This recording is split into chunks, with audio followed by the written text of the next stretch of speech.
our first webinar of a three-part series called Unprecedented.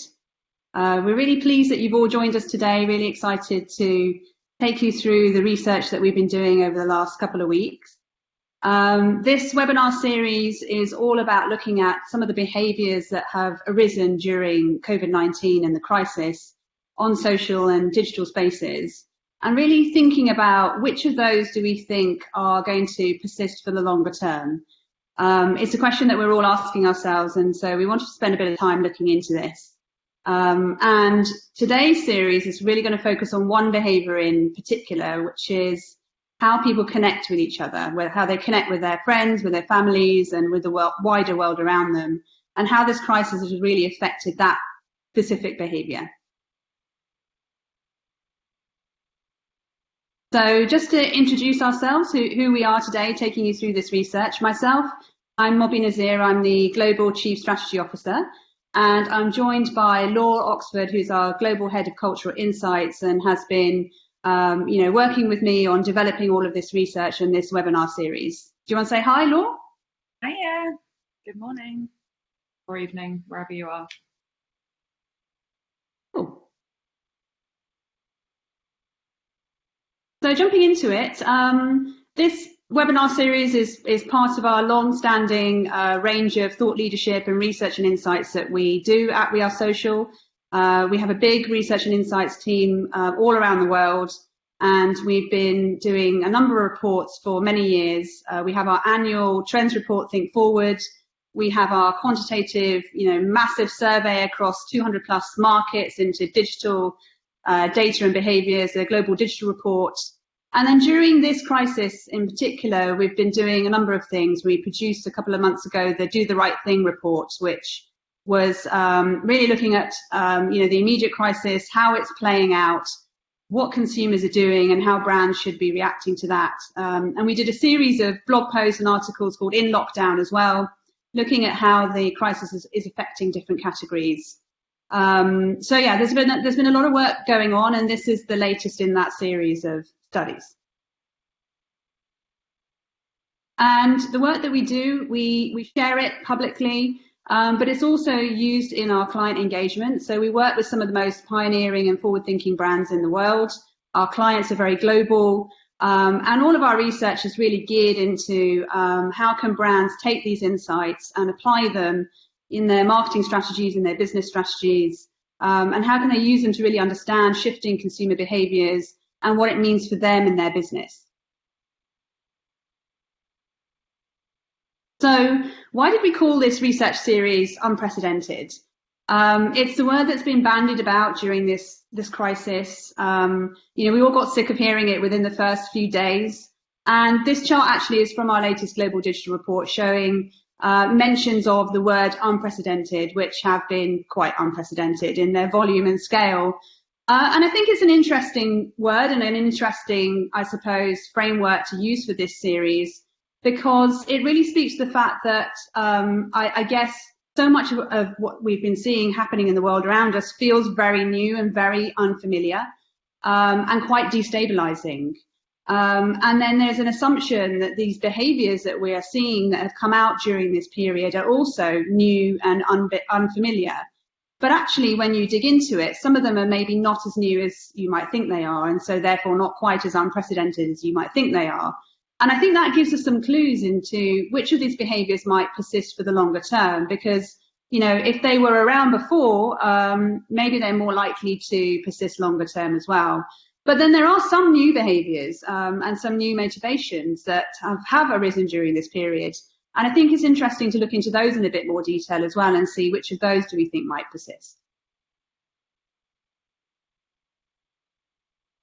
So as I said, it's the first of a three-part series. Today we're going to be looking at the behaviour of connection.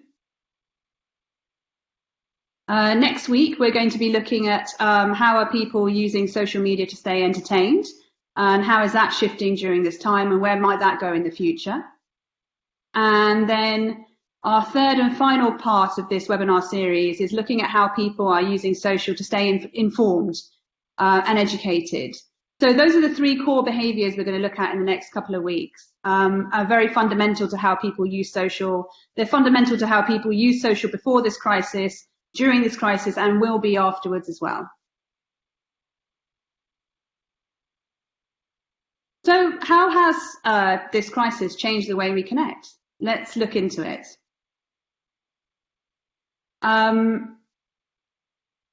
In terms of how we have pulled our research together, the first place we started was actually our own markets and our own offices. We have 15 offices around the world, from China to the US, and we have a social spotting network which has been established across all of our offices, which is individuals who are culturally connected, who are connected to internet and digital culture, and they are there trend spotting for us in their own local markets. So it's really interesting to see, how global trends shift around the world, how different behaviours manifest themselves, and look at what are the patterns and the commonalities, but also the differences from market to market. So, it's a very important network for us that we've established, and it has been really crucial for us in all of our crisis monitoring, research, analysis, and insights. But then on top of that, another layer of analysis that we've put is through a number of experts. So we've been working with a media psychologist and brand consultant called Dr. Tanisha Singleton. She has consulted across the whole series. And her expertise is really looking at the sort of relationship between media consumption and human behavior. So she's had a really interesting perspective on these trends. Are they new? Are they going to persist in the longer term? We've also had a client and brand perspective for this particular sort of version of the series around connection, which is Sarah Whelan. She's a global consumer marketing manager at Dr. Martens, and she oversees content and community management for the brand. But we felt that Dr. Martens is a brand that is really sort of based around community and culture. They're a really useful brand to look at this particular installment of Unprecedented and provide their perspective as well. And then finally, we've had input from our strategy directors and heads of strategy around the world. So we've had Harvey Cassell, who is the group head of strategy in the UK. We've had Werner, who is strategy director from Singapore. And we've had Bruno, who's our head of strategy in Italy, also contribute to this research series. So a good, robust panel of experts to help frame the insights. So, as I said, COVID-19 has led to some major disruptions in the way that we communicate. We've seen much more time at home and less time out in the real world with other people. We've had less face time and more screen time, and that's been challenging. I don't think any of us realised how much of communication is done through physical cues and through what you see and what you notice when you're not behind a screen. So that's really affected the way that we communicate. And thirdly, as I said at the start, this is a period of massive instability and insecurity and uncertainty. And as we've seen in previous periods of massive change in our history, what that creates is a sense of collectivism. This is a global crisis. We're all facing the same challenges at the same time. And that has created a sense of togetherness and community that we didn't have before this crisis. But it isn't just about, when it comes to connection, it's not just about how we connect with our immediate loved ones. We have our inner circles, our friends, our families. But then we have our outer circles as well, our colleagues, sort of broader interest-led communities that we may be part of.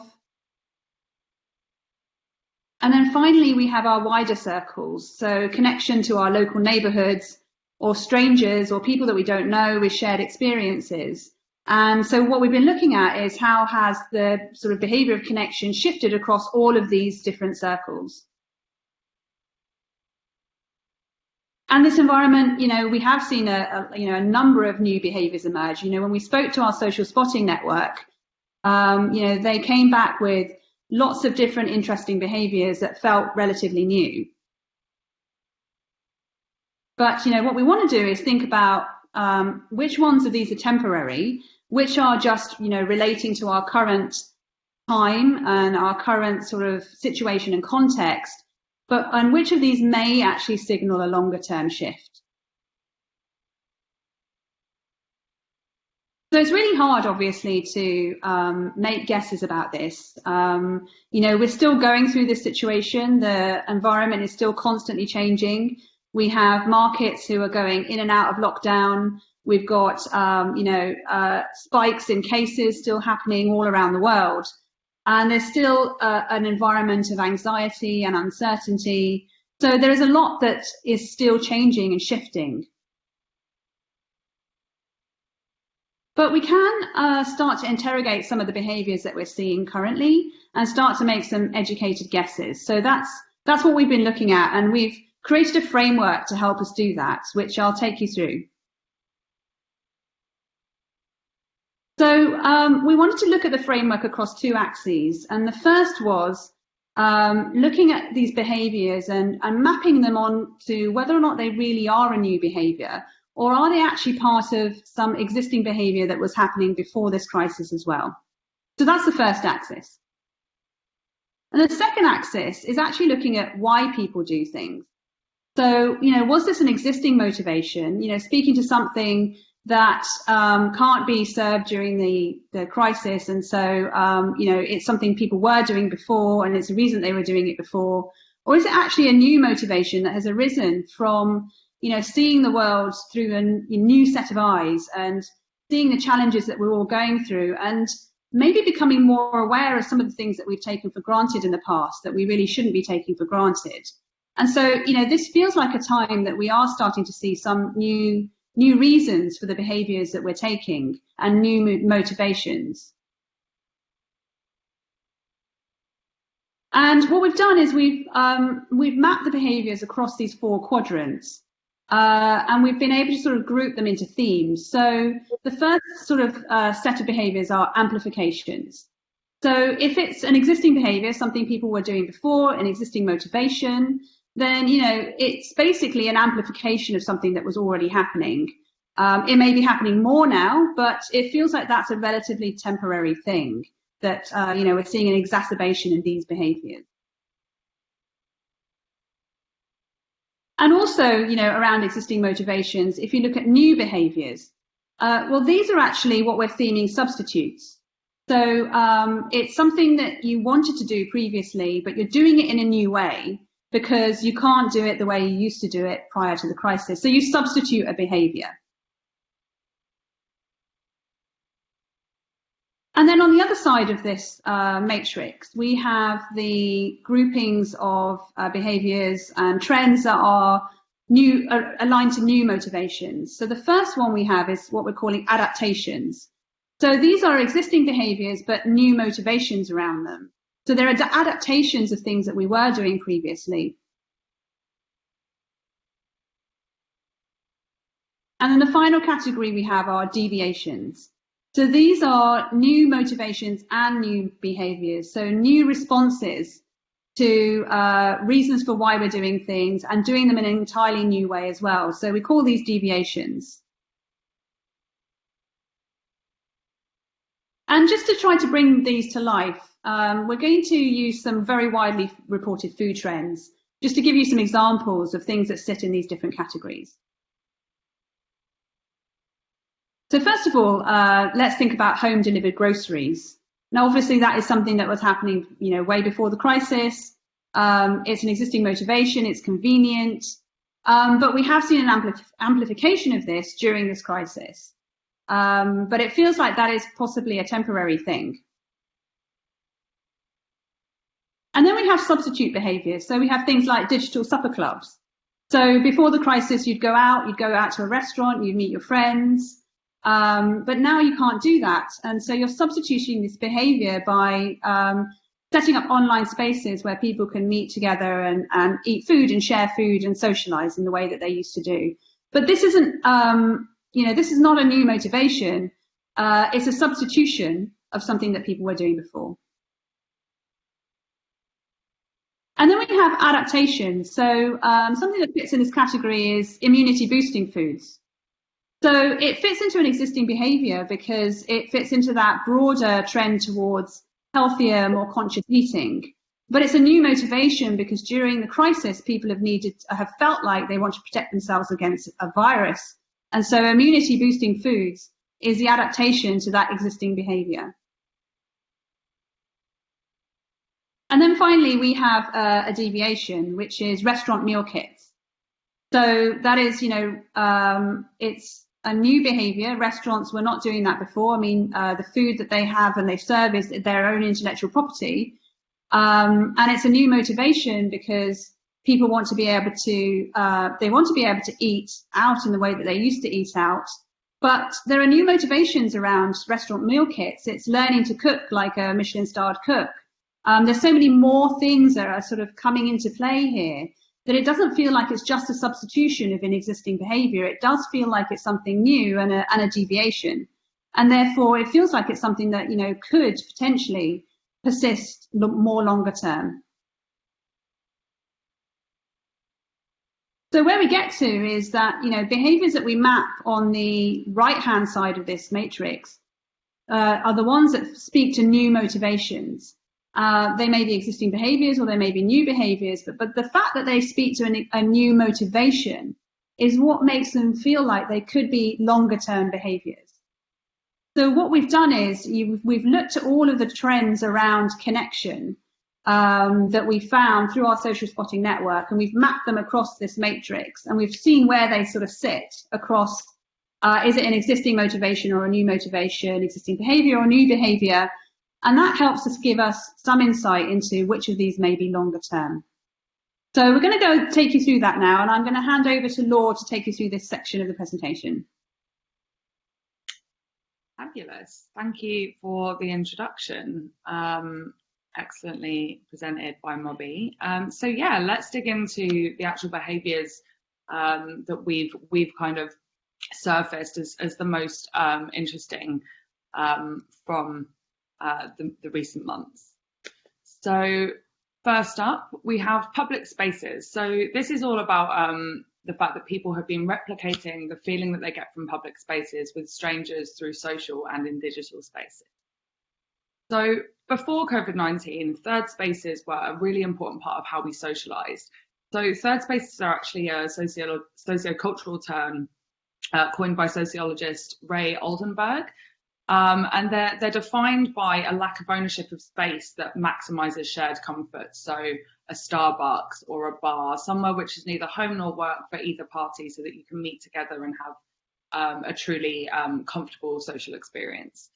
And these are really, really important to how we socialize. But during COVID-19, obviously, we've had no access to these spaces. And as a result, people are realizing that they actually need them far more than they think they do, and are growing far more comfortable spending time with strangers in digital spaces to really recreate that experience. So in terms of where we've seen it, the first example here is a really valid one, because Club Quarantine is an LGBTQ+ nightclub which is hosted on Zoom. It was founded in Canada, but very quickly found traction with the global community. And for LGBTQ+ communities in particular, having shared spaces and third spaces where you can meet with your chosen family are extremely important. So it kind of makes sense that this was one of the earliest adoptions of this behaviour to come about. But since then, we've also seen it come together in new ways. So Rebel Book Club is one of many book clubs that have been hosted all over the world online during lockdown. There have been many more that have been launched online. Kaya Gerber on Instagram launched a celebrity one, and people have been, connecting in the comments and things like that. We've also seen in China, Kwangmin Party is an online karaoke bar for people to sing together. And Chipotle as a brand has really harnessed this well by hosting virtual lunches with influencers on Zoom, really taking the initiative to recreate the public third space that they already had as a brand and recreate that in a digital space. When we spoke to Sarah from Dr. Martin, she really confirmed what we already knew around this by talking about how their communities are actually engaging on their social accounts as well. So she said, our social communities have become key spaces for people to meet, engage and connect during this time.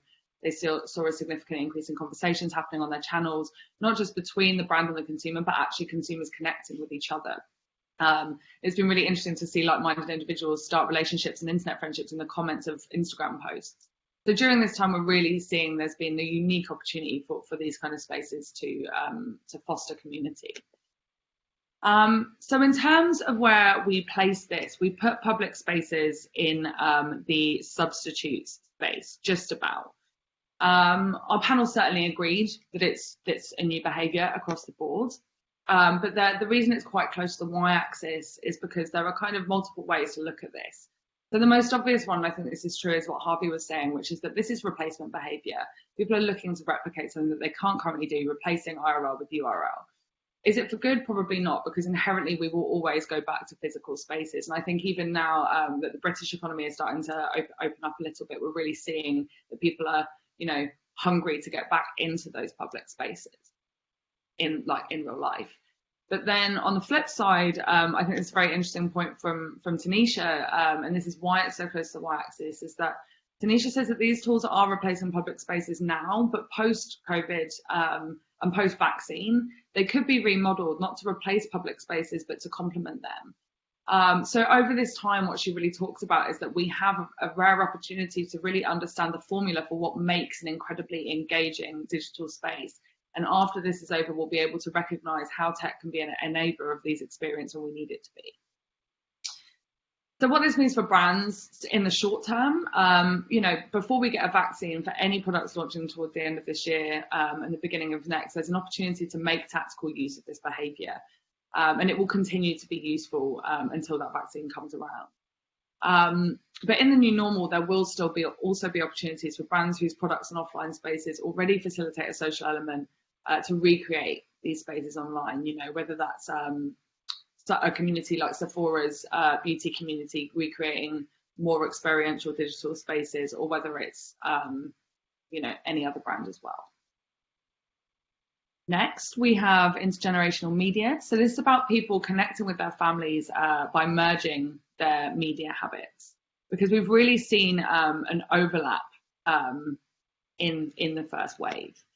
So before COVID-19, media habits between generations were highly differentiated, and often the screens that we used were considered a barrier to family bonding rather than an enabler. But during COVID-19, what we're seeing is families have either been locked down together and are spending more time in each other's spaces, and so are starting to share their media habits a little more openly, or even for those that live separately, communicating by digital mediums has become a necessity rather than something that you might avoid with your grandparents or your parents if they're not that digitally literate, especially from senior generation.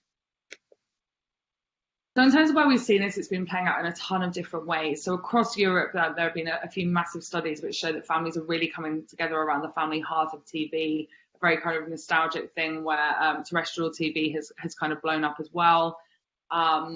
And Gen Z and Gen Alpha are coming into the shared living spaces with their parents and grandparents to, watch the news together and watch sitcoms together and stuff like that. On the flip side, we're also seeing parents and grandparents engaging in their younger relatives' social and media pastimes. Making TikToks together has been a massive thing that I'm sure everyone's seen. A massive study that we conducted from our Dubai team for one of our clients found that one of the biggest sources of baking inspiration for parents is actually kids bringing them recipes that they found on platforms like Instagram. So again, this kind of digital media being used as a reason to bond together. And as a result, we're seeing brands really look to find ways to make it easy for people to share their media experiences. So here in the UK, the BBC launched a tool for shared viewing during lockdowns. So we've highlighted this behaviour as a deviation just about, and you'll see it's very close to the y-axis again. So again, all of the panel agree that this is quite a new behaviour, but there was speculation about how much change could really be driven and how much the drivers are really going to change in the long term. So as the reason it's in a deviation is because, as Bruno says, once parents go back to work, life returns to some normality, kids go back to school, we could see this behaviour reduce But now that this common ground has been built here, there could be a new motivation to really want to share these digital and media experiences with our older relatives in a way that or younger relatives in a way that we previously didn't want to. But then, as Tanisha says, especially with the oldest of generations, will we see more great-great-grandmothers dancing to Bruno Mars when this is over? Maybe not. And maybe we will fall back into these old habits in which we lose the drive to connect digitally with these older relatives when we could just go and visit them or vice versa, and kind of still really value that IRL connection. But there is potential for brands to really tap into the kind of digital literacy of oldest generations as well, to kind of make sure that we can continue this behaviour. So in the short term, older generations have gotten a crash course in digital communications and memes, and this will continue to be put to use as we move in and out of lockdown. So there's a real opportunity for all kinds of brands to lean into this, whether that's Netflix encouraging family viewing or Barilla encouraging cooking together. Right now, there's a huge amount of opportunity for that, especially for brands that maybe have offline touch points that they can't currently connect with older generations through. There's an opportunity to start building relationships with them in digital. But as we move into the new normal, there's also an opportunity for brands to help continue to teach older generations and seniors about digital citizenship and make sure that they kind of keep up everything that's happened during this time. And through this, there's also an opportunity for brands to think more about intergenerational communication plans, how you draw in multiple generations. If younger audiences are influencing their older audiences as well, there may be ways to do this without compromising on the usefulness of your brand. Next, local spirit. So people are more invested in their immediate offline locales and communities. So this is a really, really big one, but it kind of taps into a previously existing trend. So recent years have seen a huge rise in conscious consumption, a growing desire to think more about where you're putting your money, redirecting spending towards smaller and more local businesses where possible. And then during COVID-19, small businesses have been obviously a huge amount of risk, unable to travel, and united with our neighbours and local communities through a shared enemy. Our desire to support these businesses and communities on a local level and really engage with them and invest in them is something we've all kind of been forced to do. And as a result, we're feeling more emotionally connected to them. In terms of where we're seeing this, we're seeing so many lovely examples of this around the world. So bars and restaurants have been launching GoFundMe pages everywhere, tapping into local communities to really survive the pandemic. And I don't know about you, but this is certainly something that I have seen, even just walking around my neighborhood when everything was closed up. You'd see these kind of placards everywhere. And I certainly donated some money to them, and I think lots of people really did. And that in itself kind of is an immediate emotional investment as well. We're seeing many British communities have started WhatsApp groups to protect the vulnerable in their neighbourhoods, and now we're actually seeing that some of these groups are being repurposed as neighbourhood watch groups, ways to share tips about what's going on in the area and things like that. Love this example from this German football club where they knew that the local businesses in their stadium were suffering, so they created a platform where people and fans could support local businesses they'd usually visit during match day. And then on a global brand scale, we're also seeing brands like Diageo launching recovery funds to help independent businesses, in their case pubs and bars, survive the pandemic, and ultimately demonstrating investment in local communities by investing in independent pubs and bars. And Tanisha talked about the fact that this is going one step further given the civil rights movement that we're also in the midst of off the back of COVID-19. She says that with people being more engaged with their immediate locales, in the wake of everything that's been going on with Black Lives Matter, they're also starting to notice the issues. So if you look at the Black experience in America right now, many are seeing Black communities have been mistreated, and as a result, people in these local communities from all demographics and cultures are moving to support Black businesses and shopping from local establishments that share their values. So we're really starting to see a kind of value-based community built out here too. So in terms of where we place this as an adaptation, because as Tanisha notes, what this really highlights is conscious consumerism. It's part of an established behaviour. But at the same time, COVID-19 has made us rethink what community is and why we should be a part of it. And this is a new motivation. It's increased post-COVID because the meaning behind community has been heightened. We're viewing ourselves as emotional stakeholders in these communities and as being part of something greater than ourselves. And so that's why we put it in adaptation. That said, Werner from our Singapore office was quick to remind us that yes, this is an adaptation, but at the same time, it doesn't exist in isolation. So at the same time that we're, redirecting some of our funds to smaller businesses and being more conscious, at the same time, this era has also been massive for businesses like Amazon, right? E-commerce is going through the roof right now. People are more connected with their communities, yes, but it won't necessarily translate into investment in the community in the long term, and certainly not exclusively. We will also see a build-up in the rise of convenience and e-commerce and large brands that can provide that at scale. So it's just a good reminder that this behaviour doesn't exist in isolation. So what this means for brands, in Q3 and Q4 for big brands, there's a huge opportunity here. For anyone that is perceived as being disconnected from local communities, now is the time to invest and to show that they're ingrained in the community by giving back, especially during a time of heightened uncertainty. This could also involve tapping into local figures, local businesses, making content as locally relevant as possible. But in the new normal, what we're going to see is this kind of feeling roll out, and this kind of like global local dynamic could start to play out. So with Facebook shops rolling out globally right now, the role of social could play a huge role in increasing the footprint of small and medium-sized businesses. It's also worth noting that we may see this play out differently in different markets. So with cities with high population densities, especially cities with a high volume of expats, may see less connection to local businesses based on the local values. So I think also keeping in mind what local values mean in different markets will be important. Our penultimate behaviour, notification fatigue. So this is about people feeling overwhelmed by always-on communications during the crisis, which I'm sure is relatable to many. Before COVID, we actually reported in Think Forward last year our annual trend report at Social Self-Care, this idea that amid an uptick in mental health awareness and self-care, social media and tech have been reframed as public enemy number one, and people are really seeking ways to form healthier relationships with their screens. So that was happening before, and then COVID hit, and then all of a sudden our screens were not optional. They became integral and central to all of our relationships, all of our work, for many of us at least. And then combined with this kind of a general uptick in global bad news as well, people have been feeling really overwhelmed and really trying to find new ways to protect their emotional well-being.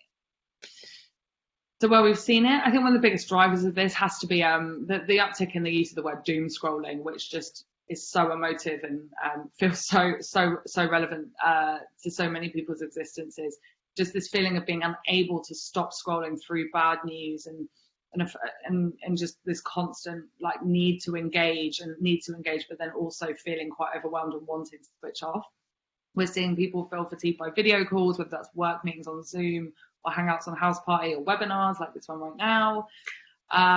We've got people muting WhatsApp notifications to protect their mental health. This idea that actually you only go into WhatsApp when you are actively seeking out notifications rather than having them constantly bombarding you all through the day. And we're seeing tech brands start to pivot to accommodate this. So Thrive Away is an app from tech consultancy Thrive Global, which lets users block all of their notifications, but then will also allow through, if I'm waiting for one email or one text from a specific person, I can change the settings so I can still get that. So ways that people can still continue to function and be productive or whatever, whilst not, again, being constantly bombarded. So where we've placed this is an amplification. As we mentioned, this is something that we have been seeing before, and the motivation to protect yourself against the potential bad mental health that you're getting from social screens is an existing motivation too.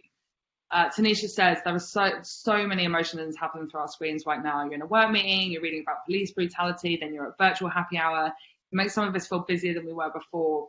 And it used to be something that we engage with casually, but now we're being forced to do it, as I said, in all aspects of our lives. So it's really about building up this emotional resilience to protect ourselves. In terms of what this means for brands, people aren't necessarily going to want to leave their screens for good, but there are ways that brands can help them feel more positive about their screen time, whether that's about encouraging new routines around time away from your phone, or in the short term, also providing content that really encourages you to do something non-screen relation. It's about, encouraging balance and moderation. But then in the new normal, what we could see is people start to be more discerning with their feeds, muting, blocking, unfollowing. And in that landscape, brands are really going to need to maximize the value of their content if they're going to maintain engagement.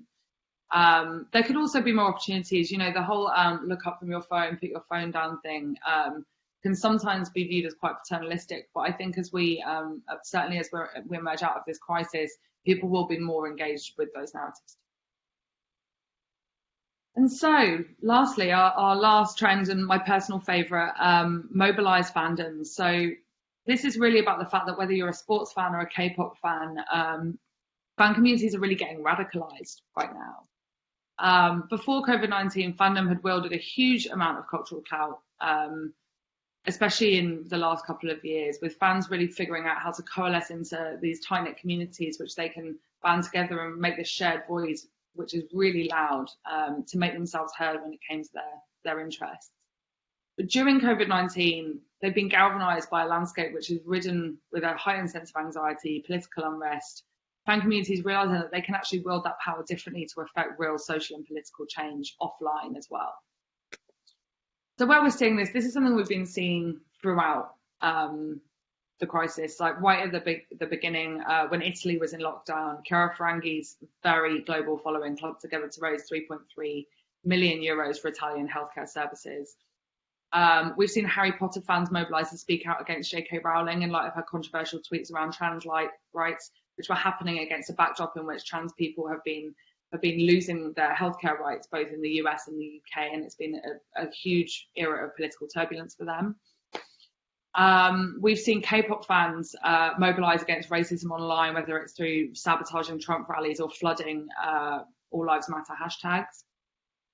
And then we're starting to see this affect establishments too, with the Washington Redskins being forced to change their name and logo off the back of community backlash during Black Lives Matter. So we're seeing this play out in a huge number of ways. And we put this as an adaptation too, because as I said, fans have been powerful already and been wielding their power for some time. Tanisha talks about the fact that fans have been recognizing that they're in the driver's seat when it comes to culture and marketing around their interests. So if brands can't figure out how to connect with fans or give them what they want, fans have realized that they can just show them. And this is played out so often, but again, it's very much, you know, around K-pop fans, making sure that BTS get the representation they deserve at award shows, for example. And it's very much previous to this being around their own interests.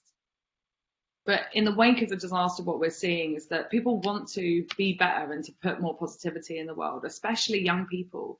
And as Bruno says, you know, amid this disaster, young people are coming together to say, I don't want to miss this opportunity to make the world a better place. They're driven to add positivity to the world right now. So in terms of what this means for brands, in the short term, it's a very familiar thing. It's like it's a time to lean into existing communities. If you already have a community around your brand, build them up, support them, support their values. And if you don't, feed other communities what they need to coalesce, give them something to rally around.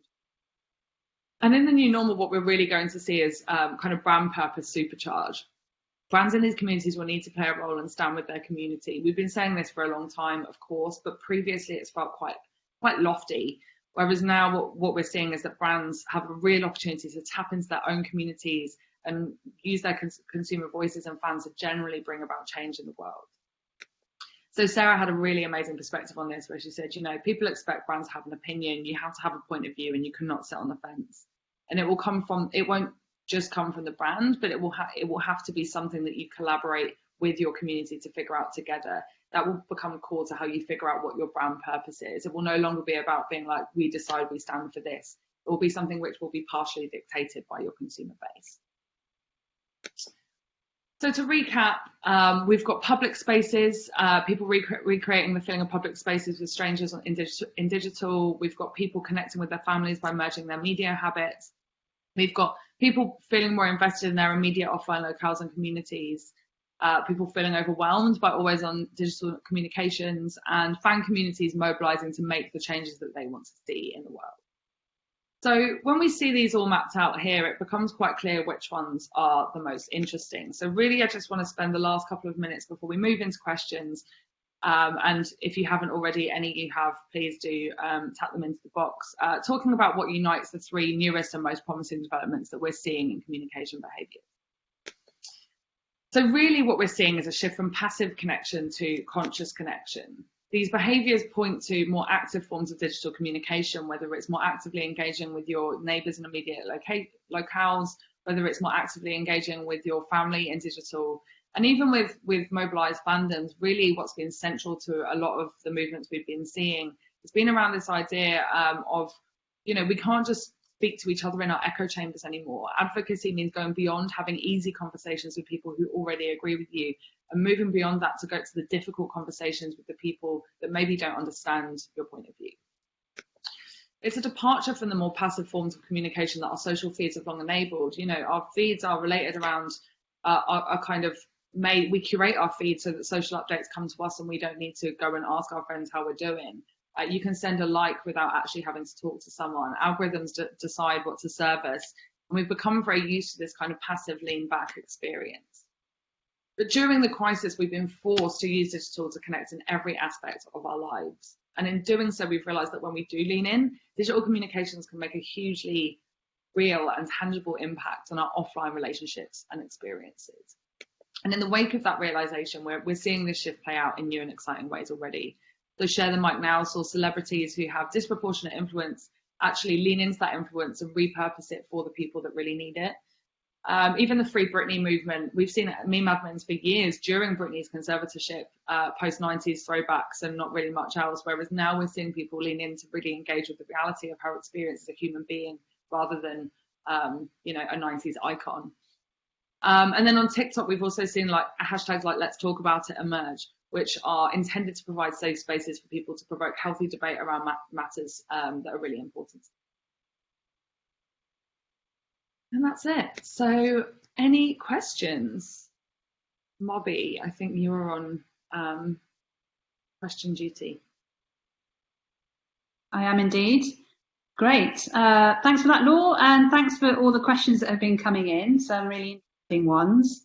I think we're going to take a couple in the next few minutes. We'll kick off with I think a good question, which was, which trends cause the most debate amongst our experts? I think it's a good question because there was debate, and as we've been saying throughout this presentation, it's hard to make these predictions, and so this framework it's just a way to facilitate a conversation around some of these trends and start to try to plot them, in a way that allows us to at least look at them from a slightly different perspective of, is it new? Is it something we've seen before? They did cause debate. So I think Laura can probably answer the question on which ones cause the most debate. Yeah, I think it's got to be intergenerational media. I think there is, I think there's so much in that one. Firstly, in terms of, I think everybody's personal experience ties into this as well, where some people have older relatives who are already very digitally literate, some don't, and that's a very human variation on this trend. So I think that one has been a massive one. Also because the reality is, do people really want to bond with their relatives through screens, or when they can come back to an IRL situation, would they prefer to do that? I think my personal, I personally stick with where we put it in a deviation, because I believe that it opens up new doors for how we can use digital to connect with these people. But I think that certainly probably provoked the most debate, just because there is so much variation in digital literacy, especially when, you get into not necessarily boomers, but more senior generation. So I think that one was probably the biggest cause for debate. But also the one that was perceived to be one of the most interesting for brands. So even during this time, we've seen physical spaces have obviously been locked off. So a lot of brands who maybe don't usually target older generations on digital are now thinking we actually kind of need to speak to these audiences in digital spaces because our physical spaces aren't open to them right now. So from that perspective, I think it was a really interesting one for brands too. Yeah, I certainly hope that particular one, intergenerational media, is one that we see persist.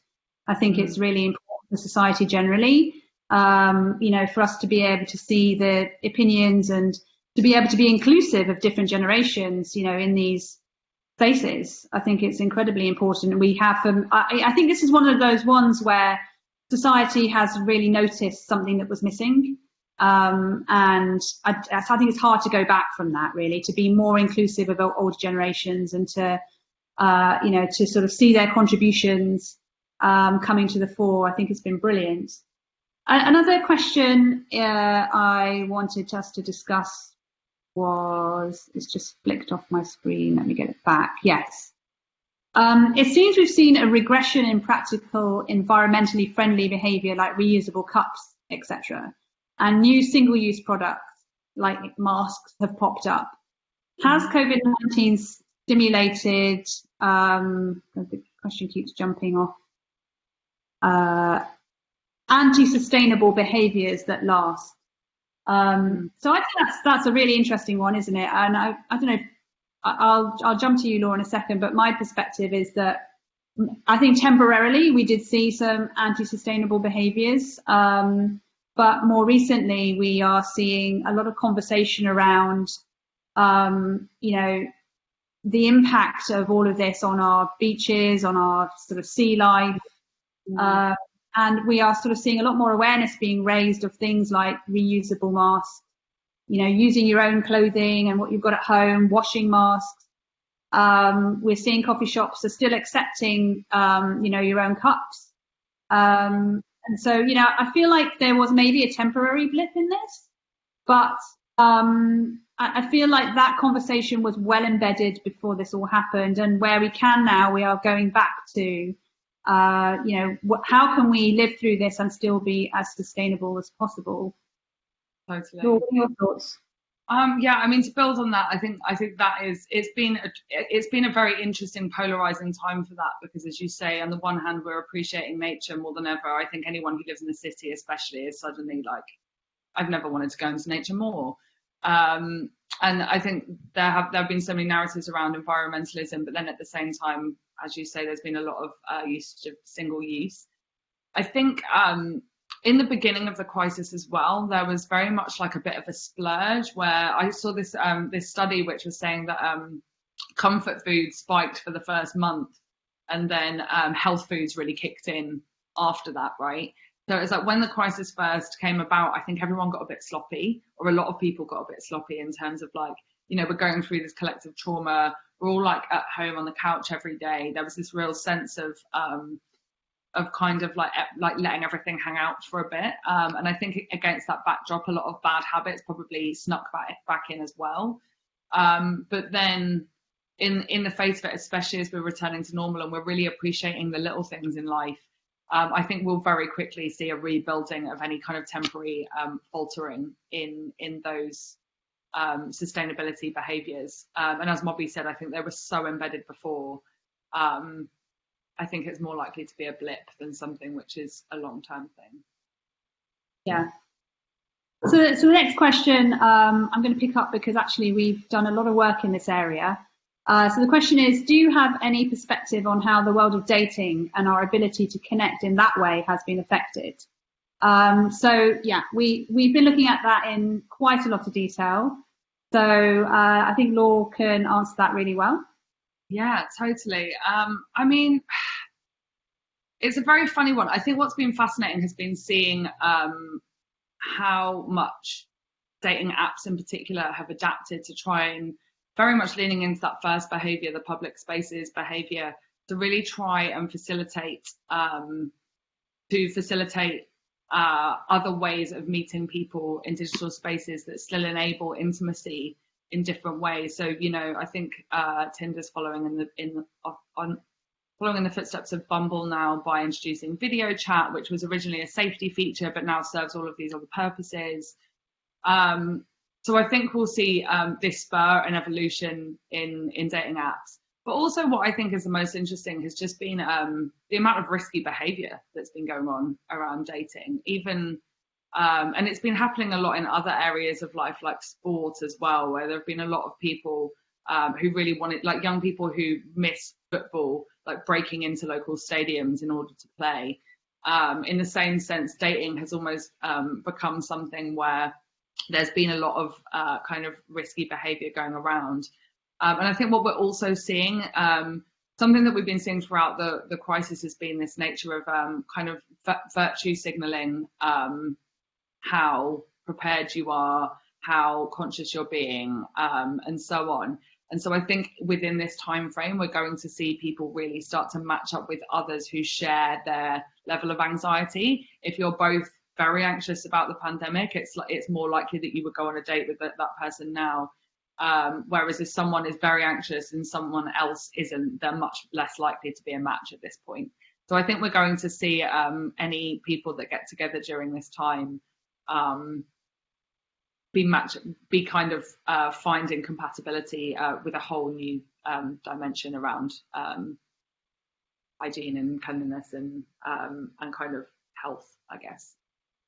Yeah, I think I think, as you say, it probably relates more to people's individual mindsets around risk and also around control. Because obviously we've seen a backlash to wearing masks.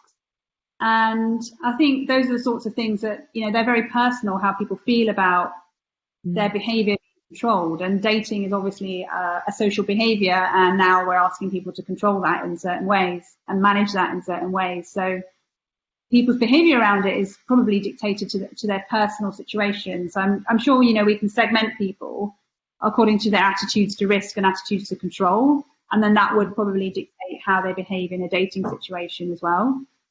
Yeah, definitely. Nice. So another question we've had, since you have such a global bird's eye view of the trends, did you notice some trends being more prominent in certain markets versus others? For example, is the desire to support local communities as relevant in emerging markets versus established markets? So, I mean, in total transparency, because of where our network is, I'm not sure we have that many emerging markets that contributed. I think one thing I will say is that so markets like Singapore and Dubai, who have a high kind of turnover of people going in and out and lots of expats, there was definitely a sense of that behavior potentially being less relevant in those markets. There was also a sense that in markets where there was already behaviors around, kind of history and heritage, mom and pop shops, like that, it's certainly very prevalent across a lot of Europe and America, where it would be the most relevant. In terms of emerging markets, though, I would imagine that this behavior probably already existed quite intensely already. But I mean, yeah, like I say, that wasn't where we were digging for these behaviors. So I wouldn't like to pass comment without more research. Okay, and then final question, how can brands encourage time away from the phone while still reaching people? Is this different for sectors, that, e.g. sport versus food? Yeah, so I think people who have been doing this really well during this time have been, so for example, IKEA has done loads of amazing stuff, I think actually with our Italy office, around like how-tos and how to make your space more productive and more comfortable and more adaptable to, now that it's potentially a home gym and a workplace as well as a place to relax. And they've been doing a lot of content where it's like, it's stuff where you watch the content, but then you go away and do other things, either with your family or on your own. And I think that kind of content is really a sweet spot, like stuff which encourages an offline activity ultimately. Yeah, great. Well, thanks everybody for all your questions. And thanks for joining us for our webinar today. You are hopefully going to sign up for the next two as well, where we'll cover the different types of behaviours, so entertainment and information and education. We're going to sign off now, and as has been asked in the questions, we will be sharing this deck with all attendees, so you should receive that in your email inboxes very soon. Yeah. I don't think the deck is getting emailed out, but you can find it on the sign up page, and we'll be sending out a big email once all 3 are over, but you will be able to find the deck on the original sign up page, where hopefully you will go to sign up to the second one. Okay. Brilliant. Thank you, everyone. Thanks. See you next time. Have a great day.